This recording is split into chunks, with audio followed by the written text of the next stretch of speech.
Hello, bonjour tout le monde. Ici Innocent Kunka. Bienvenue dans cette vidéo.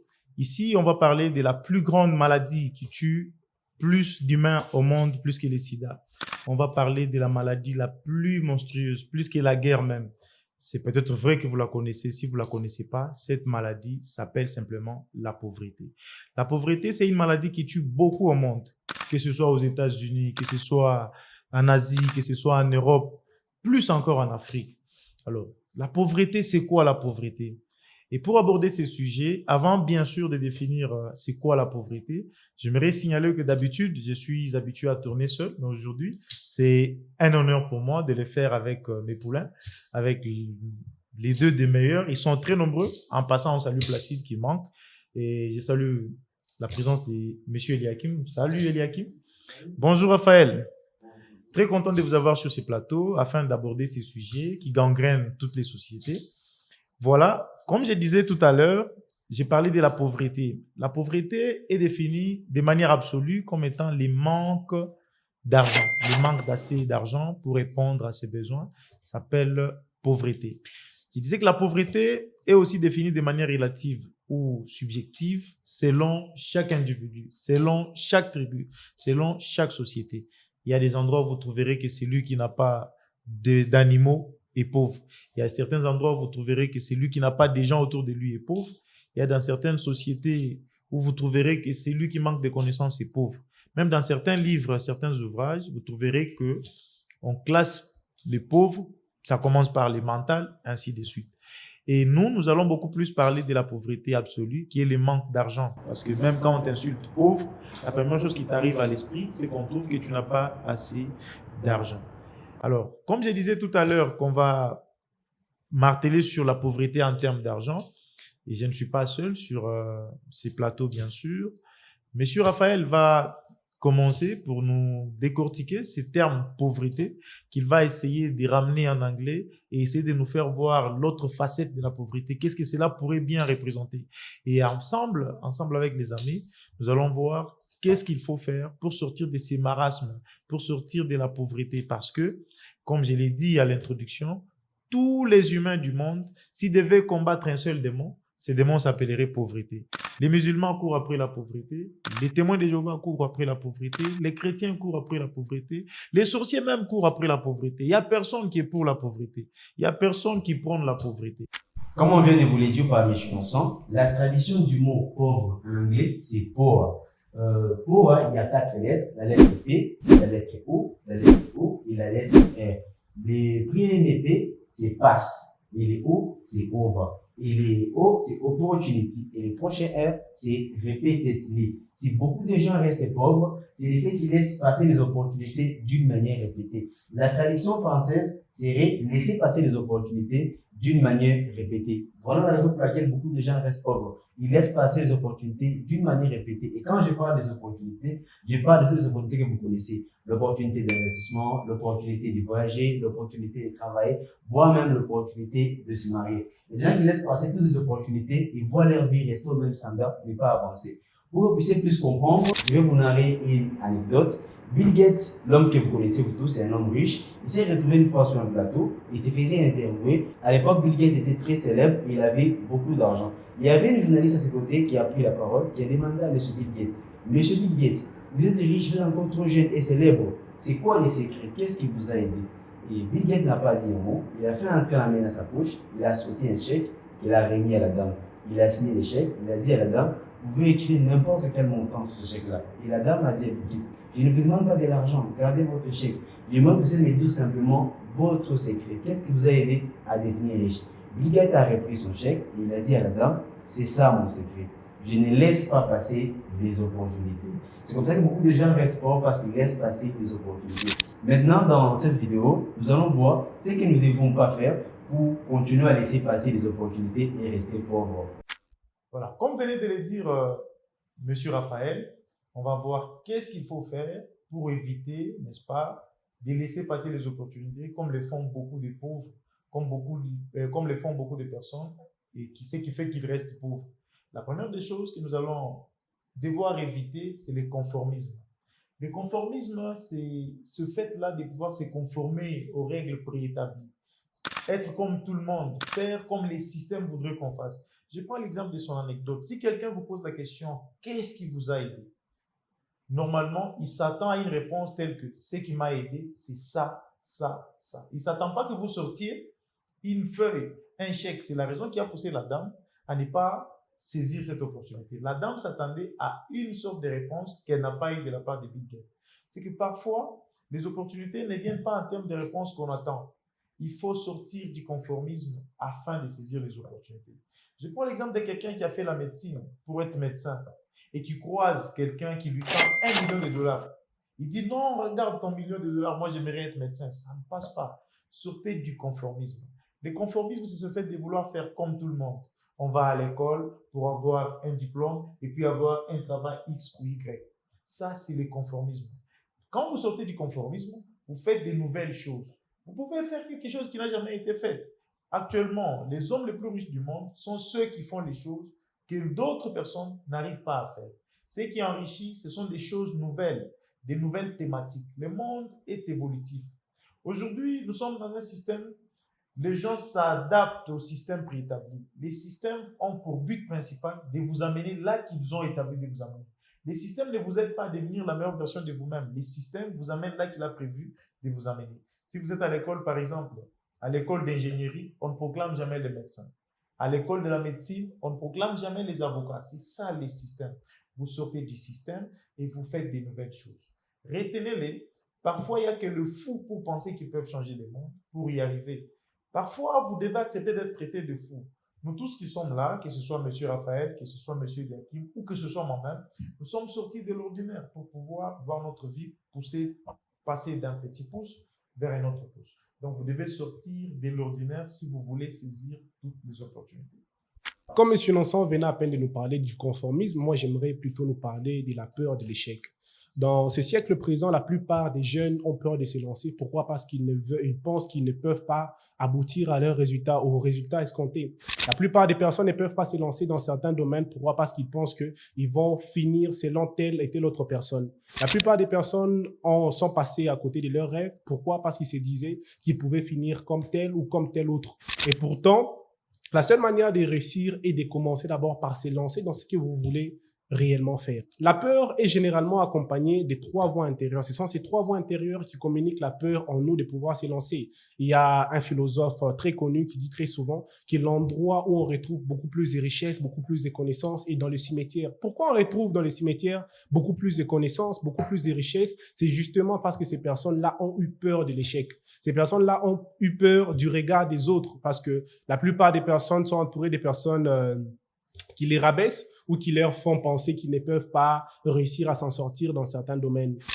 La première des voies, c'est la voie de l'expérience. Cette voie de l'expérience, elle est très souvent accompagnée des personnes qui ont eu à se lancer dans les domaines où nous aimerions nous lancer et qui ont échoué. Je prends un exemple, l'exemple de quelqu'un qui s'est lancé bien avant dans une expérience de vente de l'eau parce que tout commence par la vente. La plupart des grands riches sont devenus riches. Pourquoi? Parce qu'ils sont partis par la vente. Je prends l'exemple, je disais, de quelqu'un qui s'est déjà lancé dans une entreprise de vente de l'eau. La personne, elle s'est lancée dans cette entreprise, mais elle n'a pas eu de très bons résultats. Et moi, avant de me lancer dans cette entreprise, j'essaie un peu d'entendre, soit d'écouter les personnes qui se sont déjà lancées dans ces entreprises-là. Et la plupart, si elles ont connu des échecs, cela fera que je puisse aussi avoir peur de me lancer dans ces domaines-là. Et c'est cette voie de l'expérience-là qui va parler. La voie de l'expérience, sûrement qu'elle me dira que la plupart des personnes se sont déjà lancées dans les mêmes domaines que moi et qui n'ont pas réussi. Cette voie de l'expérience pourra mettre la peur en moi de pouvoir me lancer en pensant que ça ne pourra donner aucun résultat plus tard. La deuxième voie qui accompagne la peur de l'échec, c'est la voie de la fierté. Cette voie qui te communique à l'intérieur que tu ne peux pas commencer petit et finir grand. Dans la vie, il n'y a que 2 possibilités. Soit tu commences petit, et tu finis grand, soit tu commences grand et tu finis petit. La voie de la fierté te communique le fait que tu ne peux pas faire des petits boulots. Et pourtant, la plupart des personnes, des grandes personnalités que moi j'ai connues, ou soit que nous connaissons tous, prenons l'exemple de Bill Gates, l'exemple de Elon Musk qui a commencé il y a longtemps dans sa chambre. Il a commencé petit et est fini grand. Et la plupart des personnes aujourd'hui ne sont pas en mesure de se lancer dans des petites choses pensant qu'ils ne sont pas faits pour rouler la moto, par exemple. Ici, chez nous, en Afrique, il existe, par exemple, des petits travaux tels que vendre de l'eau. Il existe des petits travaux tels que rouler la moto. Mais la plupart des personnes qui sont influencées par cette voie de la fierté ne réussissent pas. Pourquoi? Parce qu'ils ont beaucoup plus l'estime de soi. Et pourtant, si tu dois beaucoup plus avoir l'estime de toi-même, tu as cette mentalité de la pauvreté. La plupart des riches n'ont pas cette estime de soi. Ils préfèrent commencer en bas et finir en haut que de commencer en haut et finir en bas. Et cette voie de la fierté a tué beaucoup plus de rêves parce qu'il y a beaucoup de gens qui avaient des très grandes compétences, qui avaient des très grandes capacités et qui sont morts avec ces capacités-là. Pourquoi? Parce qu'ils n'avaient pas la capacité de pouvoir commencer en bas et de finir en haut. Et c'est comme ça qu'ils ont été enterrés avec leurs rêves à l'intérieur d'eux. La troisième voie qui accompagne la peur de l'échec, c'est la voie de la raison. C'est cette voie qui trouve raison à telle ou telle autre situation. Prenons l'exemple d'une tortue. Une tortue qui s'est dit qu'aujourd'hui, je ne peux pas aller courir parce qu'il y a la pluie. On sait tous évidemment que la tortue ne peut pas courir. Et ça, c'est l'une des voies que la plupart des personnes, ou soit c'est l'une des raisons que la plupart des personnes utilisent. La plupart des personnes peuvent se dire, bien, aujourd'hui, je ne peux pas aller travailler. Pourquoi? Parce qu'il y a la pluie, par exemple. Aujourd'hui, je ne peux pas aller travailler. Pourquoi? Parce qu'il y a la guerre dans les pays. Mais c'est par cette même guerre qu'il y a des personnes qui s'enrichissent. Je prends l'exemple sur le confinement. Le temps du confinement, il y a plusieurs personnes qui étaient assises à la maison, disant qu'on ne peut pas aller au boulot, qu'on ne peut pas travailler, qu'on ne peut pas faire ceci ou cela. Pourquoi? Parce qu'ils avaient trouvé comme raison le confinement. Et pourtant, c'est par ces mêmes confinements que la plupart des personnes ont pu se hisser au sommet de leur domaine. Prenons l'exemple d'un humoriste que j'aime beaucoup, Herman Amissi. C'est pendant les confinements qu'il a pu percer sur les réseaux sociaux. J'ai d'ailleurs entendu parler récemment d'une entreprise de ventes en ligne. La plupart des entreprises de ventes en ligne ont pu percer. Pourquoi? Parce qu'ils ont saisi l'opportunité. Mais la voie de la raison nous empêche à pouvoir saisir certaines opportunités. Pourquoi? Parce que cette voie-là avance des raisons bien avant qu'on puisse se lancer. La plupart des personnes, il y a des gens qui se disent que je ne peux pas me lancer dans tel domaine, par exemple, parce que je suis handicapé. Je ne peux pas chanter, par exemple, parce que je suis aveugle. Être aveugle n'empêche pas de chanter. Être aveugle n'empêche pas d'être un grand coach en développement personnel. Et pourtant, cette voie de la raison a empêché la plupart des personnes à pouvoir réussir dans leur domaine. Au-dessus de toutes ces trois voies, il y a une quatrième voie dont je ne vous ai pas parlé au départ, une très belle voie qui m'a permis à moi et qui a permis à la plupart des personnes de pouvoir avancer dans les domaines dans lesquels ils s'étaient lancés. C'est la voie du cœur. La voie du cœur, elle triomphe au-dessus de la peur. Pourquoi? Parce que la voie du cœur, c'est cette voie-là qui nous permet de prendre les plus bonnes décisions de notre vie. Elon Musk, lorsqu'il a lancé son entreprise PayPal, il ne savait pas que cette entreprise-là pourrait lui ramener des milliards, par exemple. Lionel Messi, quand il s'est lancé dans le foot, c'est sûrement parce qu'il a suivi cette petite voie du cœur, cette voie qui lui disait qu'il est en mesure de pouvoir réaliser des très grandes choses. Cette voie-là, elle résonne la plupart du temps dans chacun d'entre nous. Cette voie du cœur qui est la plus faible, mais qui résonne dans chacun d'entre nous, c'est la voie la plus importante. La plupart des personnes ont réussi, non pas parce qu'ils savaient qu'ils allaient réussir. Ils ont réussi, pourquoi? Parce qu'ils ont suivi cette petite voie du cœur qui leur mijotait en bas, qu'ils pouvaient devenir de très grandes personnalités. Même quand vous étiez petit, par exemple, la plupart d'entre nous ont déjà volé quelque chose à la maison. Avant de pouvoir voler, il y avait sûrement cette petite voix qui était teasée de ne pas faire ça. C'est cette voie-là, le subconscient, cette voie-là est accompagnée du subconscient qui nous empêche de pouvoir faire ce qui est mauvais pour nous. Et cette voie-là a permis à plusieurs grandes personnalités à pouvoir se hisser au sommet. Et d'ailleurs, j'aime le dicton qui dit « rêve grand et essaye d'échouer ». La plupart des personnes qui sont devenues des grandes personnalités aujourd'hui ont eu des très grands objectifs car si tu vises la lune, même si tu la rates, quand même tu auras une chance de retomber dans les étoiles. Voilà, nous avions parlé du conformisme. Monsieur Eliakim vient de nous parler de la peur d'échouer. Là, nous allons parler d'un autre point qui empêche beaucoup de gens à pouvoir saisir leur opportunité, qui est simplement la mauvaise compréhension de la vie.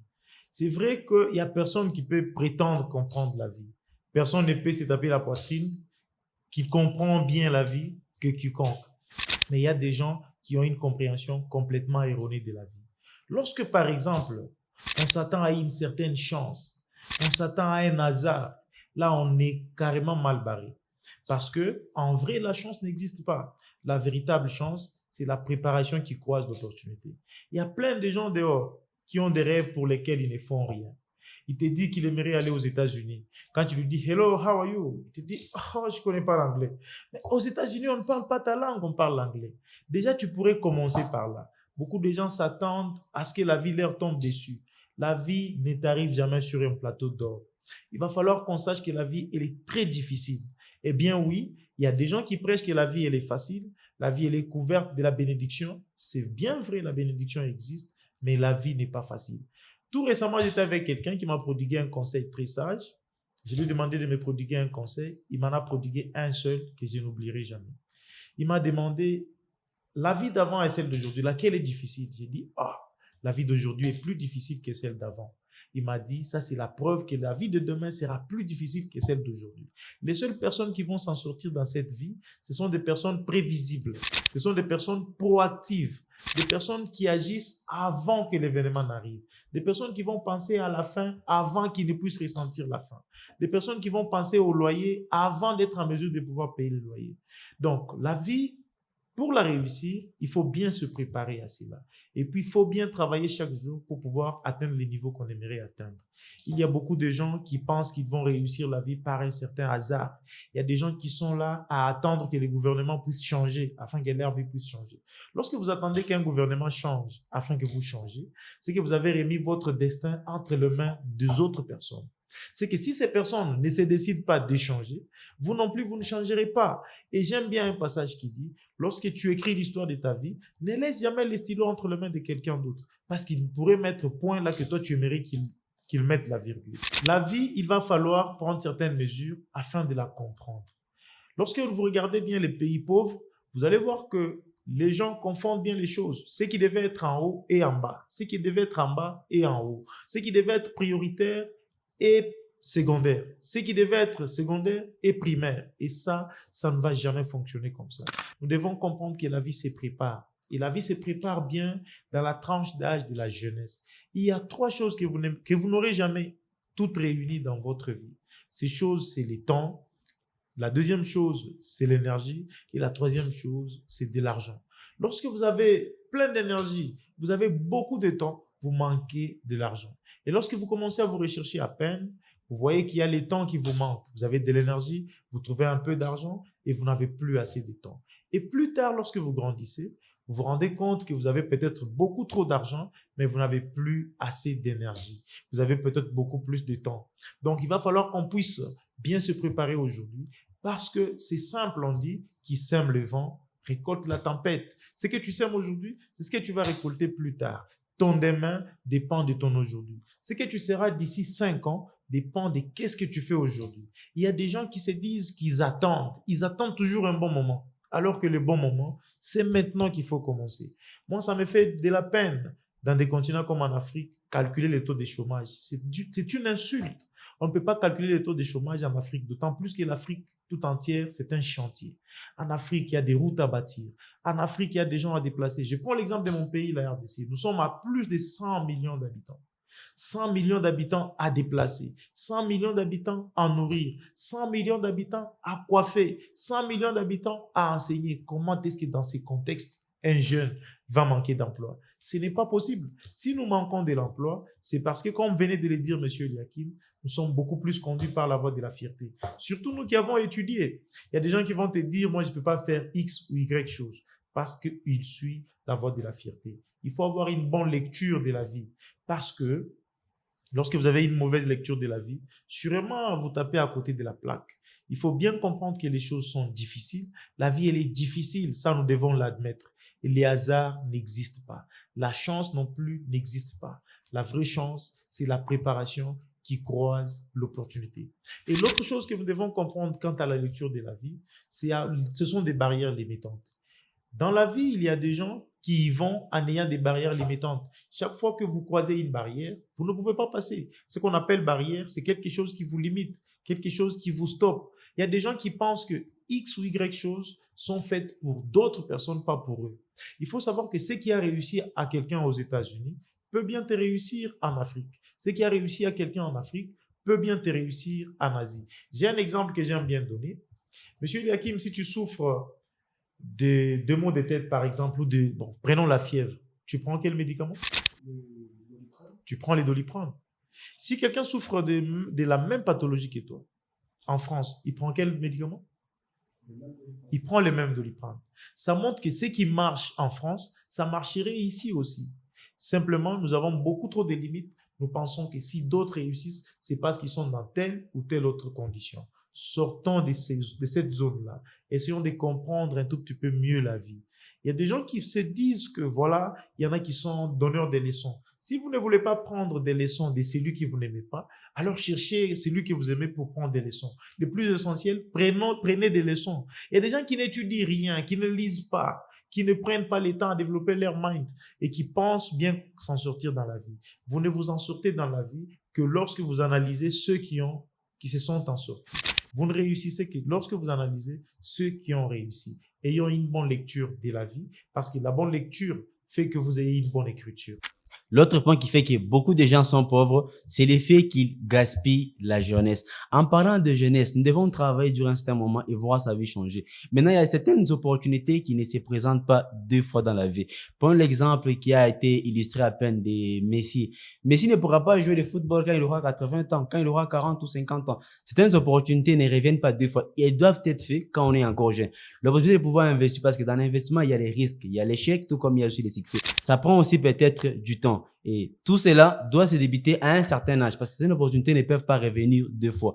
Tu es jeune, ne gaspille pas ta jeunesse. Tu as le temps de pouvoir investir ton temps, de pouvoir préparer ton temps. Prends ce temps-là, investis à faire des choses qui vont améliorer les cours de ta vie. Plutôt qu'à prendre du temps à pouvoir baliverner et gaspiller ta jeunesse. Surtout, nous sommes beaucoup plus trompés par un dicton que nous ne comprenons pas très bien.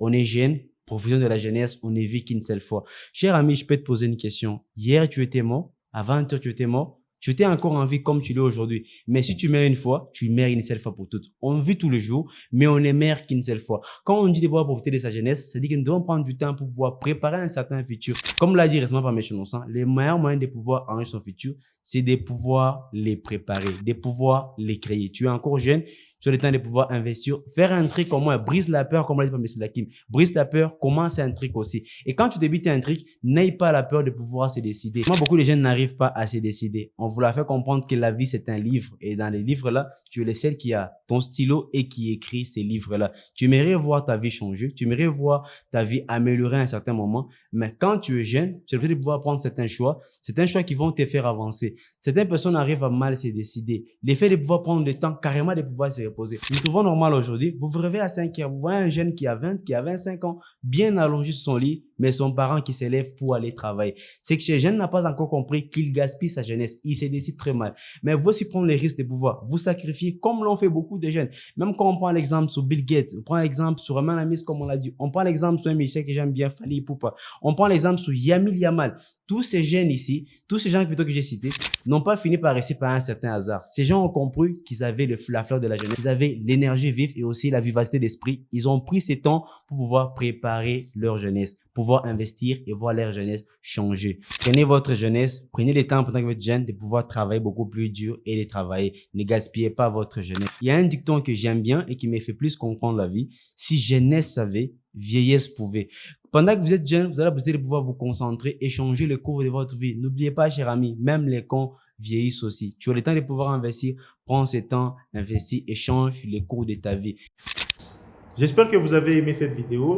N'oubliez pas de la partager, n'oubliez pas de liker, n'oubliez pas de la mettre sur vos statuts, vos stories. Et c'était un plaisir pour moi de pouvoir partager avec Monsieur Eliakim, Monsieur Raphaël, aussi jeunes mais très sages pour leur âge. Et comme j'aime bien le dire, on ne naît pas, on devient.